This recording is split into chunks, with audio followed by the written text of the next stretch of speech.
I welcome you all in our service. Be ready to praise the Lord. Partake with us na Mungu tutaweza kuwabariki. Amen.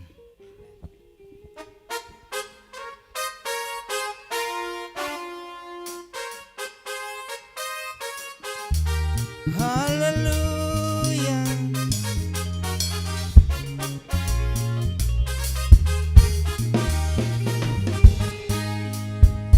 Hakuna Mungu kama wewe, hakuna Mungu kama wewe, hakuna Mungu kama wewe, hakuna na hata kuwepo, hakuna Mungu kama wewe, hakuna Mungu kama wewe, hakuna Mungu kama wewe, hakuna na hata kuwepo, hakuna Mungu kama wewe, hakuna Mungu kama wewe, hakuna Mungu kama wewe, hakuna na hata kuwepo, hakuna nguvu kama zako, hakuna uweza kama wako,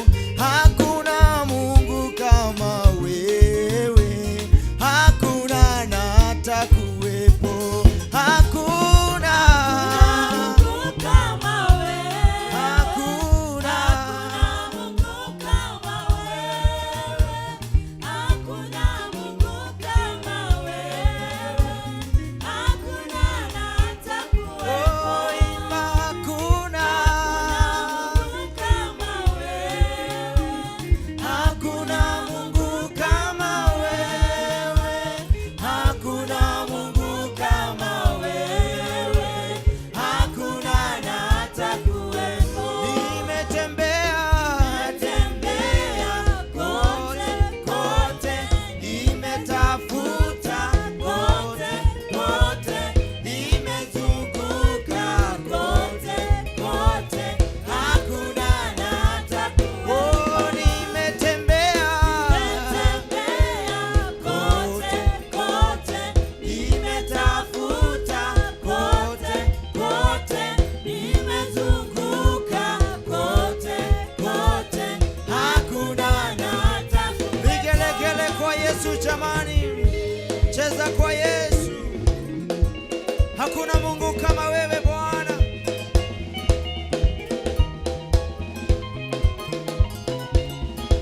Piga Yesu makofi mazuri,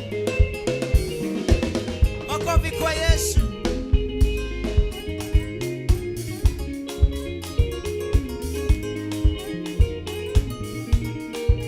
Hallelujah.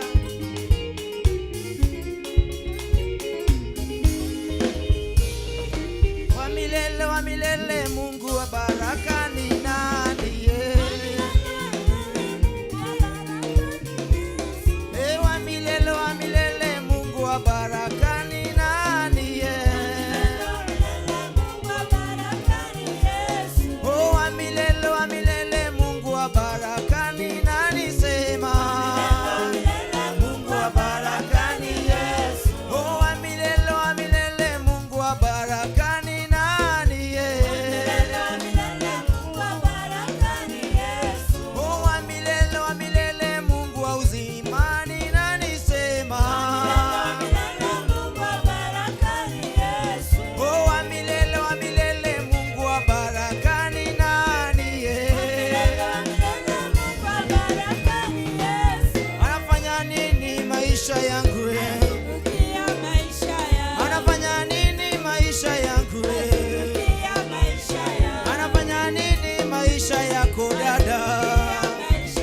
Anafanya nini maisha yako ndugu? Vigelegele kwa Yesu. Inua Yesu, inua. Inua. Wapi vigelegele kwa Yesu?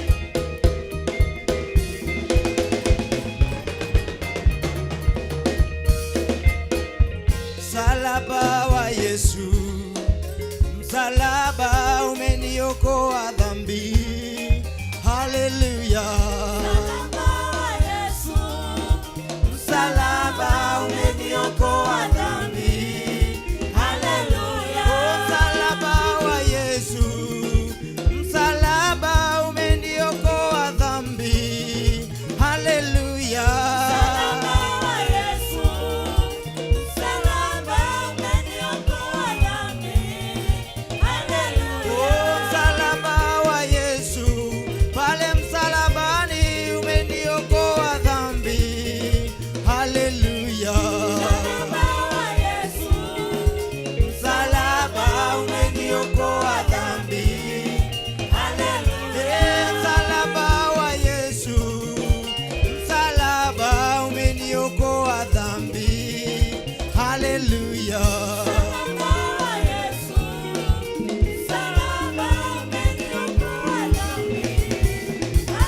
Haya, inua Yesu. Inua Yesu, inua. Vigelegele kwa Yesu.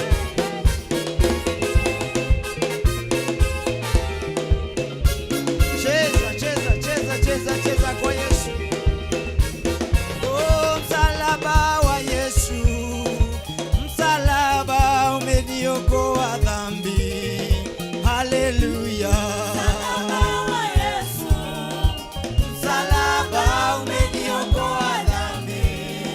Haleluya. Msalaba wa Yesu.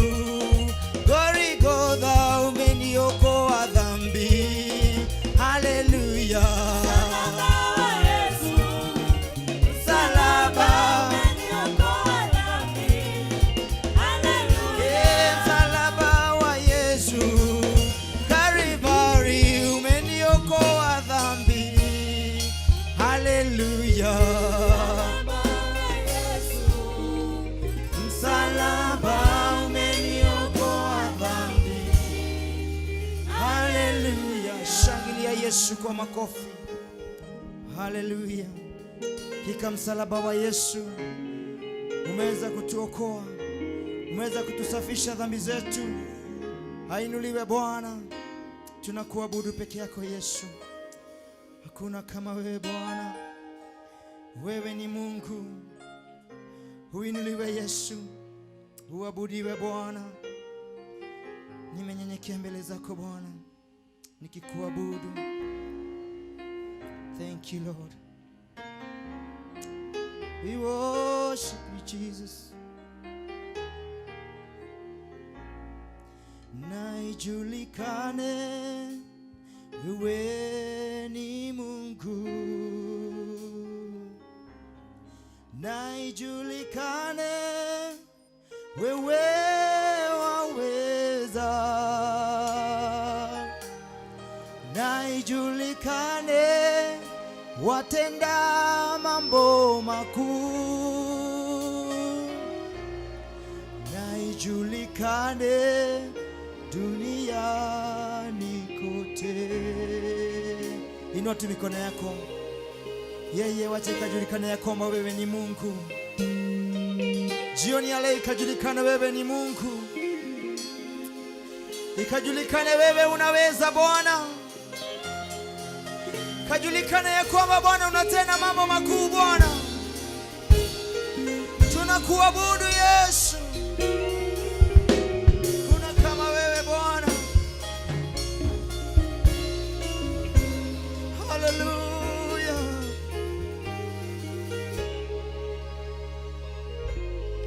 Na ijulikane wewe ni Mungu.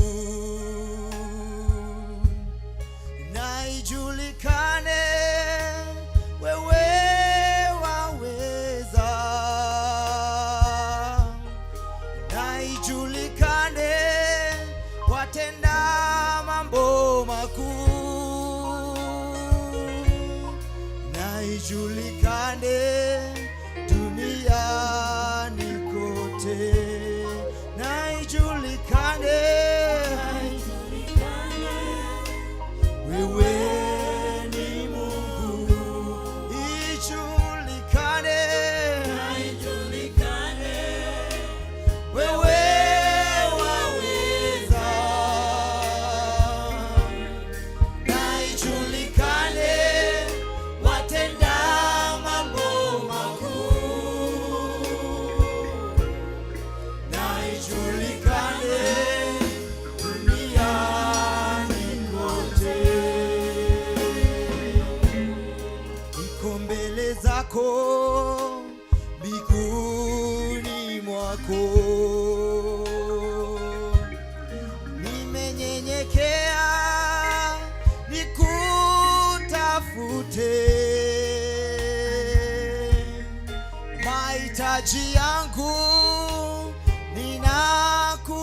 nakuletea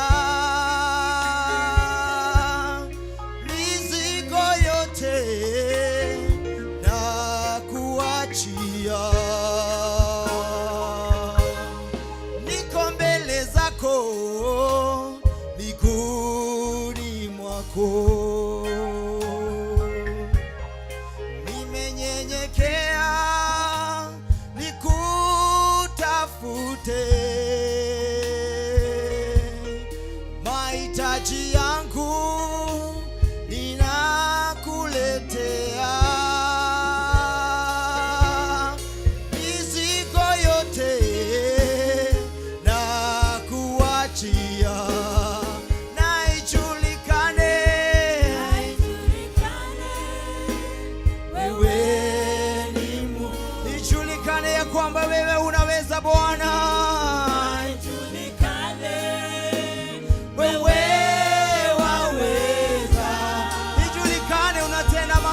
Bwana watenda mambo makuu, ijulikane, ijulikane duniani, oh, ijulikane, wewe ni Mungu, ijulikane wewe unaweza, wewe waweza,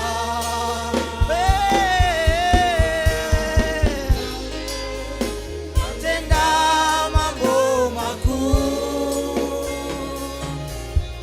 na ijulikane duniani kote.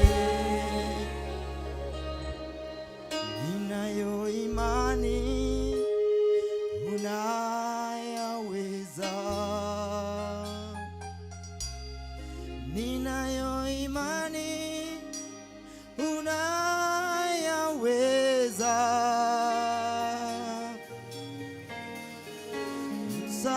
msaidizi wakati kama huu, na ijulikane duniani kote. Ninayo imani unayaweza, uweza yote unanitosha, msaidizi wakati kama huu, haijulikane duniani kote, ijulikane, ijulikane wewe ni Mungu, ijulikane, ijulikane wewe waweza, ijulikane watenda mambo makuu, Yesu ijulikane duniani kote, oh, ijulikane, ijulikane wewe ni Mungu, na ijulikane wewe waweza, na ijulikane watenda mambo makuu, wacha ijulikane ya kwamba wewe unaweza Bwana, na ijulikane duniani. Tunakuabudu Yesu, julikane ya kwamba wewe ni Mungu, ijulikane ya kwamba wewe unaweza, ijulikane ya kwamba unatenda mambo makuu Bwana, ijulikane jioni ya leo wewe unaweza Bwana, ijulikane unaweza Yesu. We worship you Jesus. Nani kama wewe Bwana? Kuna kama wewe Bwana? Unatenda mambo makuu, unatenda mambo ya ajabu. Hallelujah. Thank you, Jesus. Waweza, waweza, waweza Mwokozi, waweza mambo yote, wewe mwaminifu. Waweza, waweza, waweza Mwokozi, waweza mambo yote, wewe mwaminifu. Unaweza, waweza, waweza Mwokozi, unaweza mambo yote, wewe Bwana. Unaweza, waweza, waweza Bwana. Unaweza yote, wewe mwaminifu. Unaweza, waweza, waweza Yesu, wewe unaweza yote. Wewe ni mwaminifu Bwana. Unatosha, unatosha, watosha, watosha Bwana. Unatosha mambo yote, wewe mwaminifu. Waweza, waweza. Mungu wetu na Baba wetu wa mbinguni, tunakushukuru, tunakuheshimu kwa sababu wewe ndiye Mungu. Hakuna mwingine wa kuabudiwa, kuinuliwa, kuheshimiwa ila ni wewe Bwana uishie milele. Jina lako Bwana liko juu ya majina yote. Malaika wanaanguka mbele zako, viumbe wote Bwana wanainama mbele zako. Maumbile yote Baba yanaonyesha ukuu wako na mamlaka yako. Tunakushukuru pamoja Mungu. Tunaungana Bwana, wapendwa wote wanaokuabudu katika roho na katika kweli. Tunaungana pamoja ili Bwana tukuinue, tukushukuru na tukuheshimu. Ni asante Bwana kwa yale unatenda, yale umetenda na yale utakayoyatenda. Umetukuka na umeinuliwa. Tunakushukuru Bwana, tunakuheshimu, wewe uishie milele. Na Mungu wetu, tunaomba sasa ya kwamba ukapokee sifa na heshima na utukufu, kwa maana vita ambavyo tumevishinda ni wewe umetupatia ule ushindi. Ubali ambao tumekuja ni wewe Mungu Ebeneza. Ni wewe Bwana ambaye umekomesha nguvu na mamlaka yote ya giza. Umeangamiza hatari zote, na Mungu umetuinulia kiwango katika maisha yetu. Mungu wangu, madhabahuni pako pokea sifa, heshima na utukufu. Asante hata kwa kubariki kanisa, kubariki taifa, kubariki wapendwa. Wewe ndiye Mungu pamoja nasi. Na Mungu wetu, tunaomba sasa ya kwamba itakufurahisha kupokea dhabihu yetu ya shukurani, dhabihu yetu ya kukuabudu, dhabihu yetu ya kukutambua, na dhabihu yetu ya kuliinua jina lako, kulisifu na kuliabudu, kwa maana hatuna mwingine, hatuna kulia wala kushoto, lakini tuko na Mungu Baba anayetuwaza mawazo mema, aliyemtoa mwanawe wa pekee, ili Bwana wakati tumeweka imani zetu ndani yako hatutapotea, lakini tutapata uzima wa milele. Mungu Baba, tunakushukuru. Mungu wetu, tunaliinua jina lako, tunakuheshimu na tunakusifu wewe pekee. Our God and our Father, forgive our sins, oh God. Mungu wetu, kila mmoja wetu anapoungama, kila mmoja wetu anapotubu Bwana, tuonee huruma ukianzia nami. Damu ya Yesu ikanitakaze, damu ya Yesu ikatakaze ndugu na dada zangu, ya kwamba Mungu, dhabihu yetu sio ya bure, dhabihu yetu sio ya mzaha, dhabihu yetu Bwana ikufikie wakati tunajipeana mikononi mwako asubuhi na mchana na jioni, tukiomba Bwana ututembelee. Wewe ndiye Mungu ambaye umetembea nasi tangu Januari January 2023. Ubali huu tumeona mkono wako, na mahali tulipo tunaangalia mbele kwa imani. Wewe ambaye haujachoshwa na sisi, haujatuacha Bwana, utatembea pamoja nasi, unatubariki, unatujalia, unatuneemesha na unatushindania, kwa sababu wewe ni msaada wetu. Mungu wetu ishie milele, tunakushukuru kwa sababu ya kutuhifadhi katika uhai. Mungu wetu, wengi wamekufa, maafa ni mengi, ajali ni nyingi, magonjwa ni mengi, lakini Bwana tuko hai kwa uwezo wako. Pokea sifa, heshima na utukufu. Kuna wapendwa wamekuwa wagonjwa,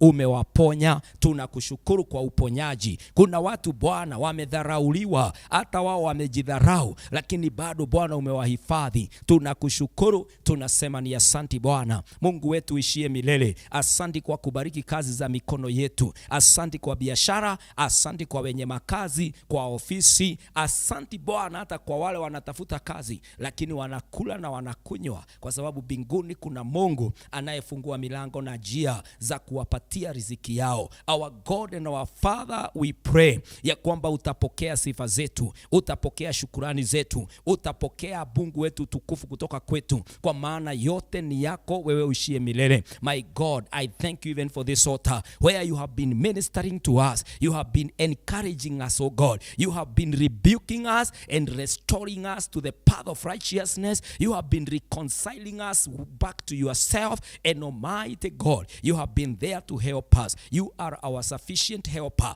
You have been there to answer our calls. You have been there, Lord, even to bless us even before we could know that we needed that need. My God and my Redeemer, pokea sifa, pokea utukufu, hata heshima. Mungu wetu, asante kwa taifa letu liko na amani, kwa sababu kuna Mungu anayehifadhi taifa hili. All the beautiful people in this land, wewe ndiye umewahifadhi, umewabariki. Tunakushukuru kwa uchumi wa taifa hili. Asante kwa kutupatia mvua, tumeigoja kwa muda mrefu, lakini Bwana umetutembelea. Kiangazi kitaondoka, kwa maana Bwana unaenda kutupatia mvua ya mavuno katika jina la Yesu Kristo. Asante kwa viongozi wa taifa hili, unaenda Bwana kuwateka nyara kimawazo na kuwaongoza katika utakatifu na ukweli, ili taifa hili Bwana liwe taifa chini ya Mungu katika jina la Yesu Kristo. Kanisa nzima katika taifa hili tunakushukuru kwa wachungaji, tunakushukuru kwa Wakristo, tunakushukuru kwa madhehebu yanaomcha Mungu katika roho na katika kweli, katika jina la Yesu Kristo. Thank you for what you are doing in our land. Thank you for the revival we are experiencing in our land. Thank you God for the many miracles, the churches that are being planted. Thank you Almighty for the great harvest that is happening. Tunakushukuru Bwana, mikutano ya nje imerudi. Tunakushukuru Bwana, mikutano ya usiku inaendelea. Tunakushukuru Bwana. Mungu wetu, ni nyakati ya kanisa na tunasema ni asanti. Jina lako liheshimiwe, jina lako liabudiwe. Mungu wetu, tutavuna zaidi, mazao ni mengi, mavuno ni mengi, na utatuwezesha Bwana. We thank you God and we ask, oh God,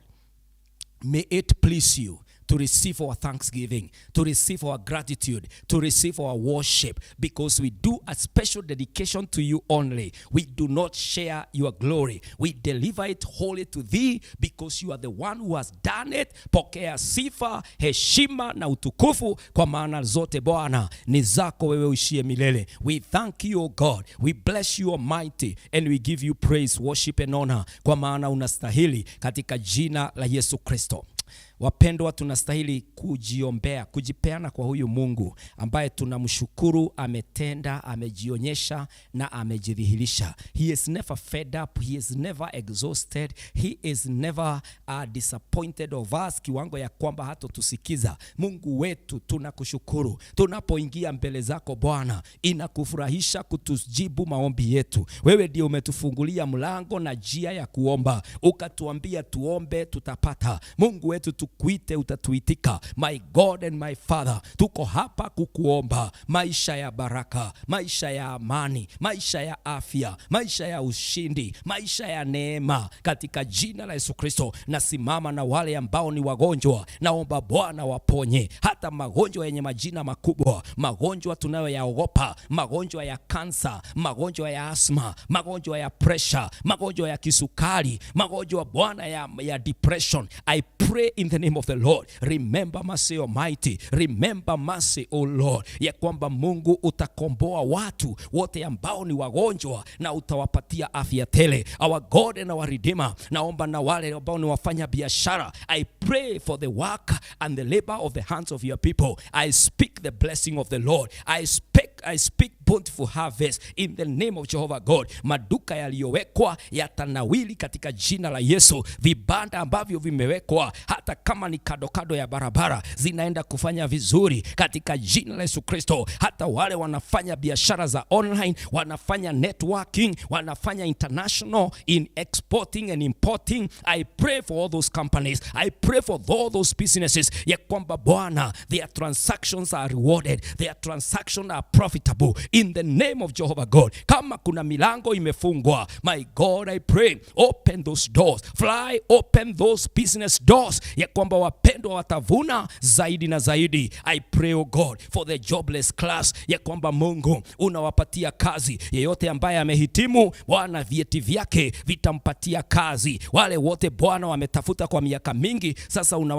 unawasuluhishia jambo lao la kutamak, unaliondoa sasa, unawapatia kazi katika jina la Yesu Kristo. My God and my King, naombea wapendwa, unafungua milango. Hata wale Mungu ambao Bwana waliwekeza na pesa zao zikazama, unaenda kuwapa nafasi nyingine katika jina la Yesu Kristo. Mungu wetu tutajirishe, Mungu wetu panua mipaka ya wapendwa, tuinue Mungu ukitujalia kwa neema za kila aina katika jina la Yesu Kristo. I pray for marriages, oh God. Naombea Bwana familia, naombea doa, naombea mahusiano, ya kwamba Mungu unashuka na unabariki all relationships, unainua kila familia, kila jamii, na Bwana unajionyesha. Wale hawajaokoka kwa zile jamii, unawaokoa katika jina la Yesu Kristo. Wale ambao wamerudi nyuma, unawarejesha katika jina la Yesu Kristo. Naomba Mungu jionyeshe katika kila aina ya njia katika maisha ya wapendwa. Naomba Mungu wetu tende yale ambayo hajatendeka. Kuna wale tunatarajia miujiza ya kiwango tulicho hadi kingine. Tenda miujiza hii Bwana, jionyeshe ukimkono wako ukituinua na ukitujalia. My God, I pray for my brothers, I pray for my sisters, wherever they are all over the world. May your righteous right hand uphold them in the name of the Lord. Mahali majanga wanayopitia, milango ambayo imezima ndoto zao, Bwana uifungue katika jina la Yesu Kristo. Wabariki, wainue, wanemeshe katika mataifa walio na Mungu. Wakiri, waone, waseme, washuhudie ni mkono wa Bwana umefanya kazi. My God and my Redeemer, I pray, oh Lord, that in this year 2023 we will not give up. In this year 2023 we will not be despised. In this year 2023 it is a season for greater achievement. We align ourselves and we confess greater achievement. My God, we testify of greater achievement, oh God.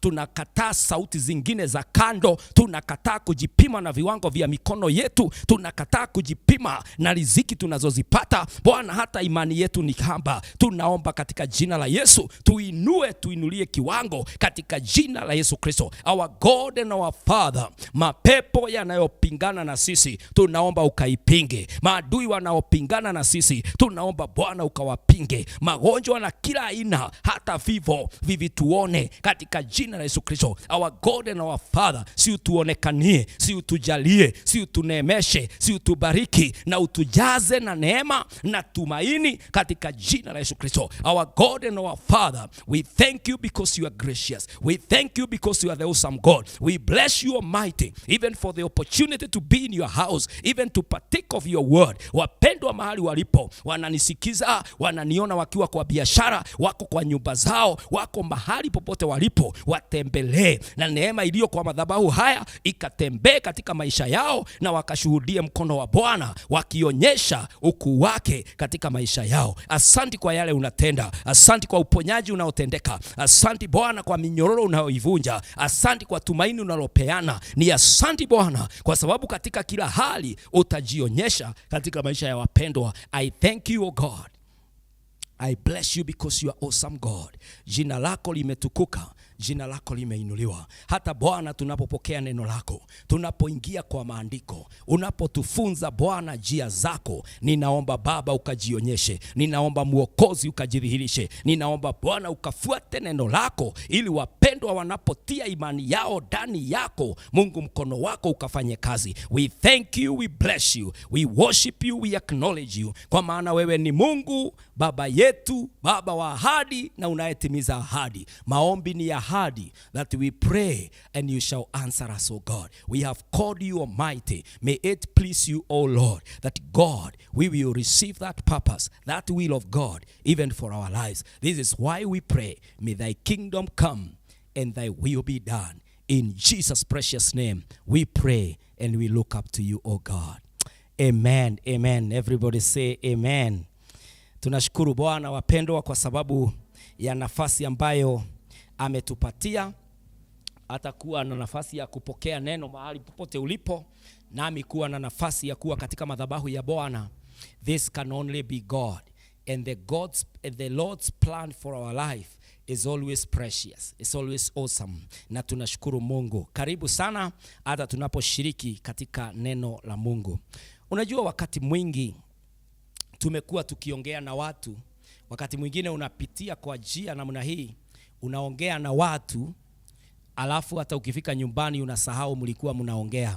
Wakati mwingine hata ni kwa simu, unaongea na mtu unasahau, kwa sababu hayo ni maongezi pengine ya njia, ni maongezi ambayo hayakuwa muhimu sana. Nyakati zingine tunaketi na watu, tunaongea mambo, lakini bado wanashindwa kutimiza ile ahadi ambayo waliweka. Na kwa hivyo we feel desperate, we feel like it did not happen the way we wanted it to happen, na tunakuwa disappointed. Those are men, those are people. Maybe they don't take us seriously, ama tunapita tu tukiongea. And I want to let us understand about a certain conversation. It is called prayer. And I want to talk about effective prayer. It is a conversation ambayo it cannot be ignored. It is a conversation ambayo ni Mungu anasema, talk to me, talk to me. The way we talk to people and they forget, our God is not like those people. The way we sit with the people, we book appointment and they still ignore us. Our God is not like that, wapendwa. Na kwa hivyo today, the revelation I have in my spirit from the Lord is about effective prayers. How do we make our conversation with God, our dialogue with our Maker, effective? And I want to approach it from a perspective of the things you should not do when you are in a conversation for effective answers, for a life to change, for God to answer you. There are certain things that you must not go into the presence of God with. Wakati unaingia katika uwepo wa Bwana, kuna mambo ambayo unastahili kulimit yourself, to restrain yourself from getting burdened by them. Ya kwamba unapoingia katika kuongea na Mungu, you are straight to the point. You know, I have been a student for some time, and there is this topic that we were taught about how to attend an interview. The way to answer the question that you are being asked by the panelists. Ya kwamba hautapotoka. When you are asked about your identity, tell us about yourself. Tulikuwa tunaambiwa, go straight to the point. Your names, where you come from. Make sure that you are also not with so many words. You are able to explain yourself, ili wale watu ambao wanakufanyia interview wanaweza kuona kwa nini upatikane na upate ile nafasi. And now I want to teach us, when we go into the presence of the Lord, there are things that we should not carry with us, because they may affect our prayer, they may affect our conversation, they may make us not to deliver to what we intended when we went into that prayer, when we went into that fasting, when we went into that overnight. Kwa nini maombi yetu yachanganyikiwe? Usiku na jioni ya leo ningependa kuongea kuhusu effective prayers. Number one of the things you must get rid of, it is called hypocrisy. Do not be hypocritical. Do not allow yourself to hide things. When you enter into the place place of prayer, you must understand that our God sees you through. Our God knows you in and out. And so hypocrisy, not in the place of prayer. The Bible says this in Matthew 6 and verses 5 through 6. Matthew 6 verse 5 to 8. The Bible says, and when you pray, you must not be like the hypocrites, for they love to stand and pray in the synagogues and at the street corners, that they may be seen by others. Truly I say to you, they have received their reward. But when you pray, go into your room and shut the door and pray to your Father who is in secret. And when your Father who sees in secret will reward you. And when you pray, do not heap up empty phrases as the Gentiles do, for they think that they will be heard for their many words. Do not be like them, for your Father knows what you need before you ask him. Hypocrisy. When you enter into the place of conversation, Pandora, do you want your prayer to move mountains? Do you want your prayer to overcome your enemies? Do you want your prayer to deliver answers? These are some of the things to watch out. These are the things to make sure that you drop them down. You put them off.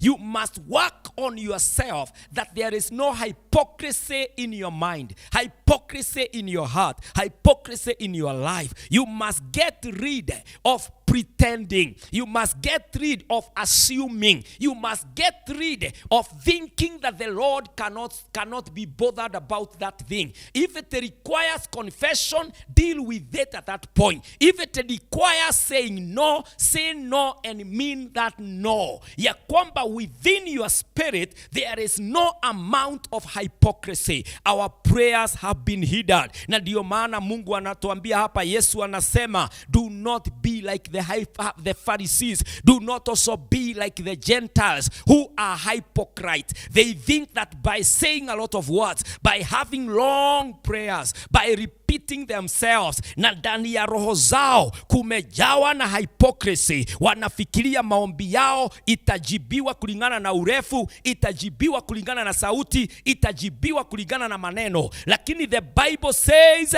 you must rid yourself of hypocrisy, because the Lord does not listen, does not answer prayers of hypocrites. Na kwa hivyo wapendwa, wakati tunaomba, wakati unajijenga katika ulimwengu wa maombi, make sure that hypocrisy are amongst the things you handle, you deal with, and you empty yourself. Hiyo kazi ya hypocrisy uiondoe, useme Mungu, ninaposema hili neno ninalimaanisha. Wakati nina fast, I am fasting with my heart open, with my life open. I am seeking after you, O God. I have no hidden agendas. I have no other business apart from what I am talking about at the place of prayer. Kwa maana Mungu ambaye tunamuomba wapendwa, ni Mungu ambaye anaona hata ndani ya roho zetu, anafahamu jana yetu, anajua leo na hata ameshika kesho. Hypocrisy must be dealt with.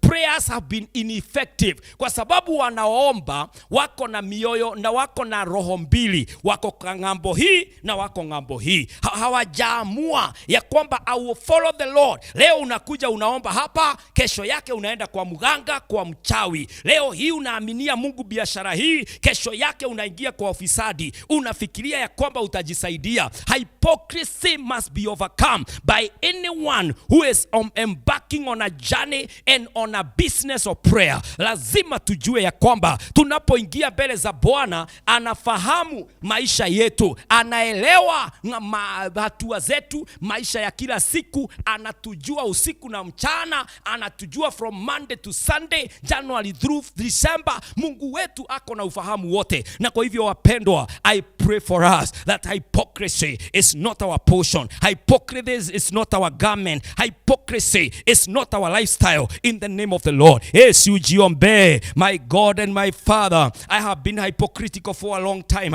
Ninaomba sasa wakati nimepokea ufunuo wa neno lako ya kwamba Mungu hauwezi kusikia maombi ya mtu yeyote ambaye ni munafiki. I pray now in the name of the Lord. Help me, Almighty. Help my brothers and my sisters that we will rid ourselves of hypocrisy in the name of the Lord, so that our prayers can heal, our prayers can open the doors, our prayers can get the people, the kizazi katika mahali tulipo mpaka kiwango kingine katika jina la Yesu. My God and my Father, I pray, may you reign, Almighty. May you take away hypocrisy, so that our prayers will be effective. This is my prayer, even for my brothers. In Jesus' precious name we pray.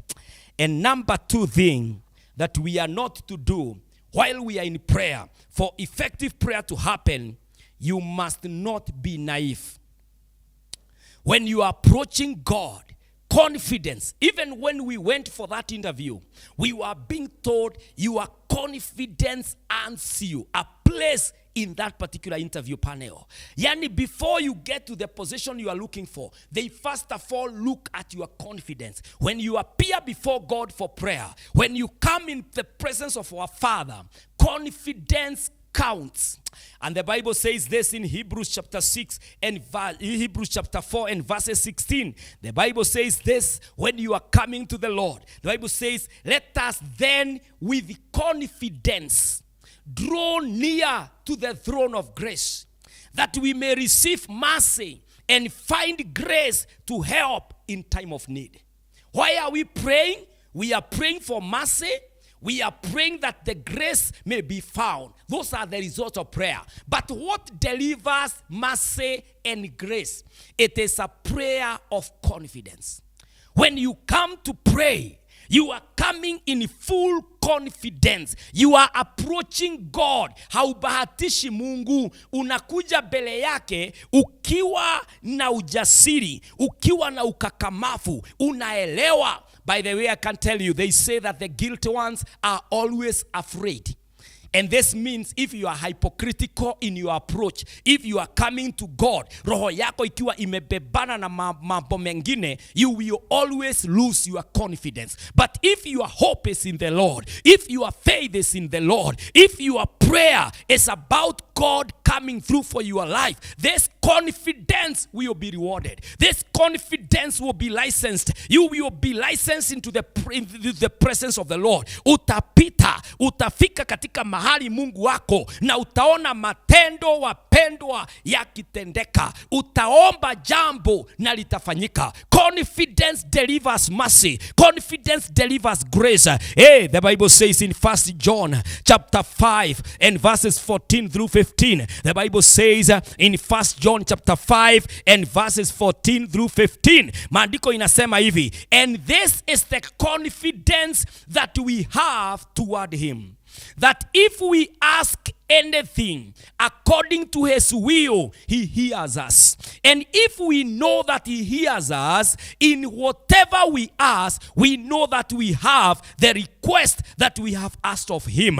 And this is the confidence that we have toward him, that if we ask anything according to his will, he hears us. Mpendwa, this is the confidence that we have. Wakati uko na hii ujasiri, when you have the confidence, you will be able to effect your prayer. Wakati unaamini, Mungu nikija mbele ya baba yangu, sitaondoka bure, anaenda kujibu maombi yangu. Mungu anatenda. Mungu anafanyanga hilo jambo. Anajidhihirisha na anajionyesha. Hallelujah. Wakati wowote unaingia mbele za Bwana na uko na ujasiri, even when anybody who have met me in my office with confidence, ananiambia, pastor, nimekuja kwa sababu nimelala bila chakula, nimekuja kwa sababu I feel I need you to lay hands on me, nimekuja kwa sababu ninahitaji this guidance and direction. Huyo mtu mimi, hata hata kama sikuwa na wakati, we schedule, we put date on my diary, kwa sababu ule ujasiri umefanya aingie. You see naivety, wakati wowote kuna uoga, una feel ni kama haujakamilika, ni kama haustahili. Wakati mwingine una confuse naivety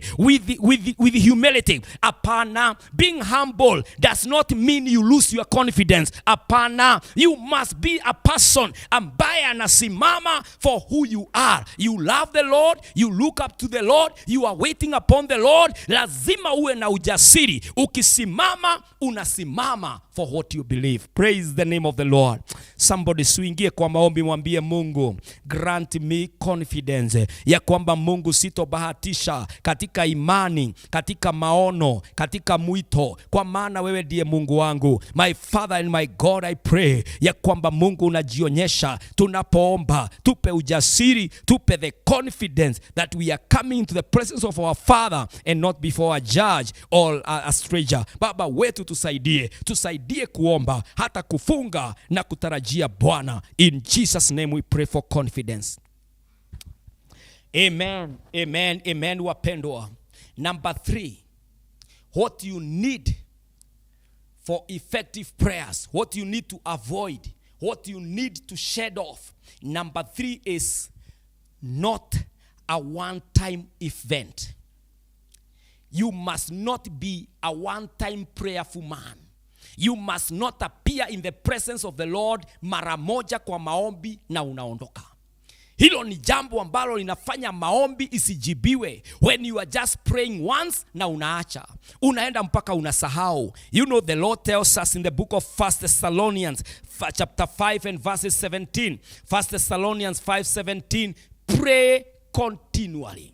Pray without ceasing. It is the expectation of the Lord that you will be at the place of prayer.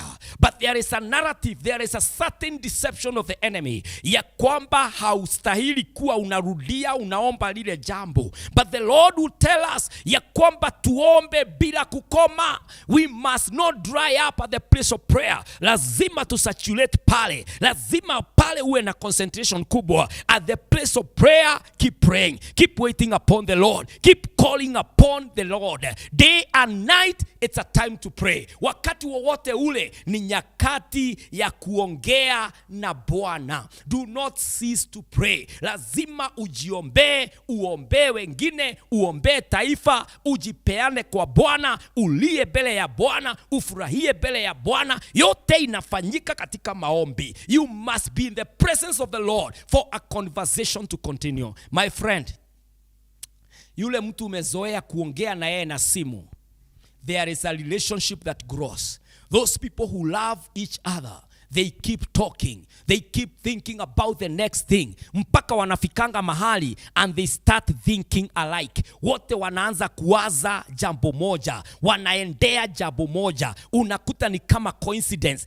Mimi nilikuwa nafikiria hivi, kumbe mwenzangu naye anafikiria vile, kwa sababu ya vile wameongea. The Lord would want us to pray, would want us to be in a constant conversation with him. Kila wakati unakimbia kwake, kila wakati unamwaminia. Somebody pray. Mwambie Mungu, nimekuwa nikipanga kufast, nimekuwa nikipanga kuomba, lakini Bwana haitimiziki, haifiki, kwa sababu Bwana I keep pushing it to the next week, to the following month, to the middle of the year. My God, I pray now, help me to be in a constant conversation. Help me to make it a daily thing. Help me to be in a lifestyle of calling upon you, Jehovah, of kneeling and waiting upon you, of reading your word as your voice, and now voicing my voice through prayer in the name of the Lord. My Father, my God, I pray for my brothers, ya kwamba Mungu, maombi will not be an event ambayo inaisha, lakini Baba, itakuwa ni maisha ambayo Bwana umetuita tuishi katika jina la Yesu Kristo. I pray, oh God, for a lifestyle of prayer. I pray for a conversation ambayo inatoka kwa Mungu katika jina la Yesu Kristo. Our Father and our God, help us to pray, help us to wait on you, help us to count on thee, kwa sababu wewe Mungu ni mwaminifu wa kuaminika. And finally, wapendwa, do not come to prayer with sin. Do not be a man who enjoys a lifestyle of sin. deal with the sin.